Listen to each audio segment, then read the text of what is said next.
Bajalanyo si ganjo lalai, alu tatarung patah tiku, samui tapija indak mati.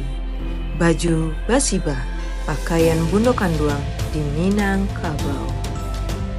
Menjadi saksi perjuangan Ibu Rahmah El Yunusiah yang merupakan tokoh pembaruan dari kota Padang Panjang. Kartini Padang Panjang ini memiliki pengaruh pada dunia pendidikan dengan nilai-nilai keislaman. Baju kurung basiba dikembangkan oleh para pengusaha UMKM di kota Padang Panjang sebagai cara melestarikan dan menggiatkan kembali pemakaian baju kurung basiba. Baju kurung basiba sudah dipercantik lagi dengan berbagai motif.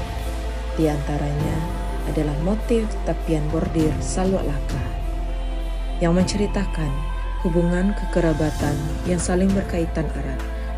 Baju basibah dipakai dengan kain bawahan yang disebut dengan kode dan selendang bermotif batik dan songket.